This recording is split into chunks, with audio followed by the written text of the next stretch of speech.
નમસ્તે ખેડૂત મિત્રો, ખેડૂત માહિતી કેન્દ્ર ચેનલમાં આપનું હાર્દિક સ્વાગત છે. ખેડૂત મિત્રો, આજે આપણે જોવાના શ્રી અંબાલાલ પટેલની નવી આગાહી.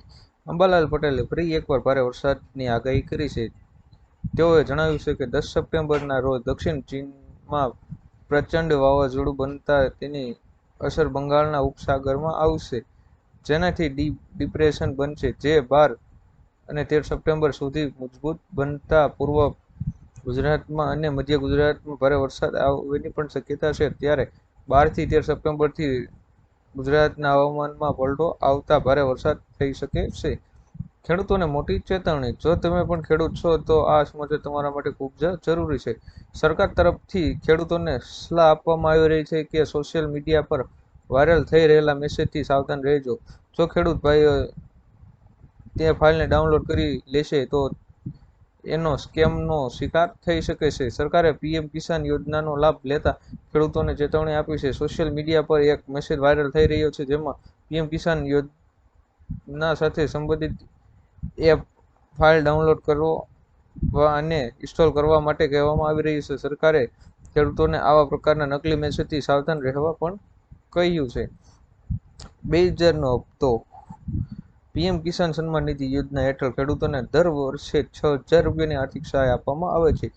જે હપ્તા 2,000 રૂપિયાના 3 હપ્તા આપવામાં આવે છે, એટલે કે દર વર્ષે ટોટલ 6000ની સહાય ચૂકવવામાં આવે છે. જે મુજબ 2000નો 17મો હપ્તો 18 જૂન 2024ના રોજ ખેડૂતોના બેંક ખાતામાં મોકલવામાં આવ્યો હતો, પરંતુ ઘણા બધા એવા ખેડૂતો છે જેમના બેંક ખાતામાં હજુ સુધી 17મો હપ્તો જમા થયો નથી, જેનું પાછળનું મુખ્ય કારણ છે ઈ-કેવાયસી અને જમીન રેકર્ડની ચકાસણી નથી કરી. તે જલ્દી કરાવી લે એટલે તેને 18મો હપ્તો મળવાનું શરૂ થઈ જાય. દેવા માફી અંગે મોટા સમાચાર. ખેડૂતોની આવક બમણી કરવાની વાતો વચ્ચે વાસ્તવિકતા અલગ જ છે. ખાસ કરીને ગુજરાતના ખેડૂતોની આવક ઘણી ઓછી છે. મેઘાલય, હરિયાણા જેવા રાજ્યો કરતાં ગુજરાતના ખેડૂતોની માસિક આવક ઓછી છે. કૃષિ મંત્રાલયે લોકસભામાં આ વાતનો સ્વીકાર કર્યો છે કે ગુજરાતના ખેડૂતો આવકની દ્રષ્ટિએ 11મા ક્રમે આવે છે. ઉપરાંત ફોટામાં અન્ય રાજ્યોની આવક જોઈ શકાય છે. ગુજરાતના ખેડૂતોની માસિક આવક 12,600 રૂપિયા છે, જ્યારે પંજાબ, હરિયાણા અને મેઘાલયના ખેડૂતોની માસિક આવક 25,000થી વધારે છે. જ્યારે ગુજરાતમાં ખેડૂતોની આવક ઓછી હોવાનું મુખ્ય કારણ ખેડૂતોનું દેવું છે અને ગુજરાતના મોટાભાગના ખેડૂતોના માથે સરેરાશ 2 લાખ રૂપિયાથી વધુ દેવું છે. રેશન કાર્ડ ધારકોને થશે ફાયદો. ગુજરાતમાં રેશન કાર્ડ ધારકો માટે સરકારે સારો નિર્ણય લીધો છે. તમે આયુષ્યમાન કાર્ડ ધરાવતા ન હોવ તો ઘર બેઠા કાર્ડ મેળવવા માટેની તક છે. સરકારે એનએફએસએ રેશન કાર્ડ ધારકો માટે ઘર બેઠા આયુષ્યમાન કાર્ડ મેળવવાની સુવિધા પૂરી પાડી છે.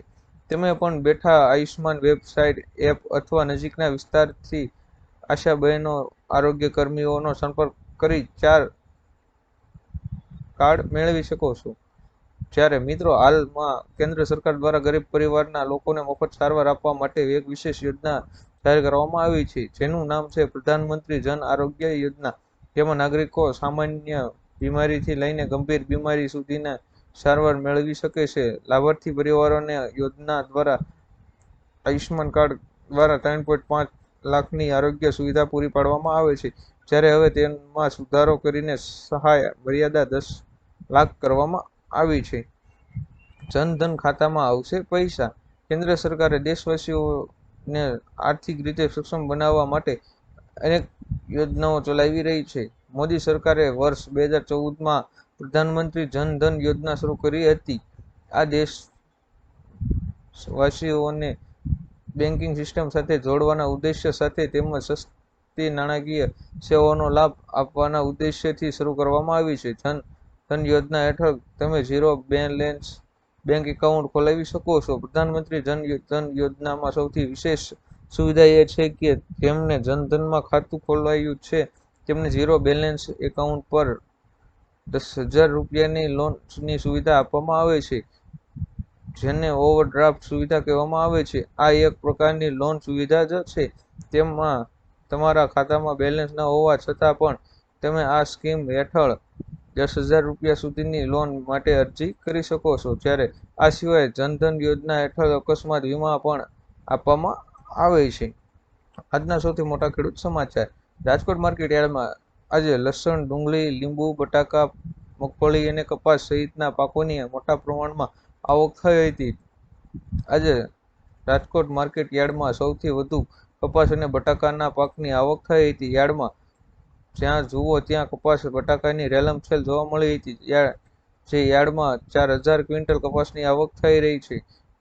કપાસના ભાવ ખેડૂતોને 1140 થી 1477 રૂપિયા સુધીના જોવા મળ્યા હતા। કપાસ બાદ બટાકાની આવકમાં પણ વધારો નોંધાયો હતો। યાર્ડમાં આજે બટાકાની 2800 ક્વિન્ટલ આવક થઈ હતી। બટાકાના ભાવ ખેડૂતોને આજે 130 થી 320 રૂપિયા સુધીના જોવા મળ્યા હતા। પશુપાલકો માટે મહત્વનો નિર્ણય। પશુપાલકો માટે રાજ્ય સરકારનો મહત્વનો નિર્ણય લીધો છે। કૃષિ અને પશુપાલન મંત્રી રાઘવજી પટેલે કહ્યું છે કે રાજ્ય સરકારની સંસ્થાઓ ખાતે પશુઓમાં 60 ડોઝની કૃત્રિમ બીજદાન કરતા માટે હાલમાં લેવામાં આવતી ફી 300 થી ઘટાડીને 50 રૂપિયા કરવાનો મહત્વનો નિર્ણય લીધો છે। ઉપરાંત પાટણ ખાતે અત્યાધુનિક વીર્ય ઉત્પાદન સેન્ટર સિમેન્ટ સ્ટેશનની સ્થાપના પણ કરવામાં આવી છે। હપ્તા વગર 42,000 ખાતામાં।